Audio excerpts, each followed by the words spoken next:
राजस्थान में नए जिले और संभाग रद्द करने को लेकर राजनीति गर्मा चुकी है। भजनलाल सरकार ने कांग्रेस के नए जिलों और संभाग की घोषणा को रद्द कर दिया और कांग्रेस ने तो अब आंदोलन की चेतावनी तक दे दी है। लो जी, कर लो बात।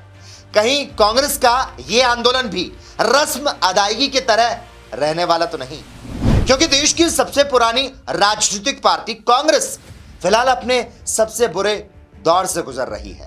लेकिन इसके बावजूद भी कांग्रेस सुधरने का नाम नहीं ले रही। और कमाल की बात है, पूर्ववर्ती कांग्रेस की सरकार ने इसके पहले कभी सोचा तक नहीं कि आजादी के 67 साल में केवल 7 नए जिले बनाए गए, जबकि राजनीतिक लाभ प्राप्त करने के चलते चुनावी साल के आखिर के 6 महीने में 17 नए जिले और 3 संभाग बनाने की घोषणा कर दी। वाह!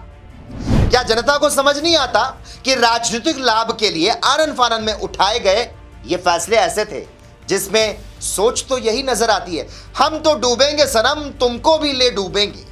जनता पूछती है कांग्रेस से, क्या उन्होंने 17 नए जिले बनाते समय इस पर कोई बैठक भी की थी? साफ यही समझ आता है कि विपक्ष के पास अब धरने प्रदर्शन के अलावा कुछ बचा ही नहीं। मैं तो समझता हूं राजस्थान में 9 नए जिले खत्म करने पर कांग्रेस के साथ जो हुआ है ना भाई, उसे कहते हैं चीर हरण, जलालत, गजब बेइज्जती, दौड़ा दौड़ा कर मारना, कंबल कुटाई। मैं तो यह भी समझता हूं कि भारतीय जनता पार्टी ने राजस्थान में कांग्रेस को विधानसभा में हराकर ही एक बहुत बड़ा एहसान कर दिया था, क्योंकि अगर जो गलती से कांग्रेस फिर से राजस्थान में जीत जाती तो यह बेशर्म सवाल फिर से कांग्रेस के सामने आकर खड़ा हो जाता कि राजस्थान में सीएम आखिर किसे बनाए। क्योंकि अगर कांग्रेस राजस्थान में गहलोत को मुख्यमंत्री बनाती तो पायलट नाराज हो जाते। पायलट अगर सीएम बनते तो गहलोत अपने चंपुओं को छू करके जादूगरी से छोड़ देते।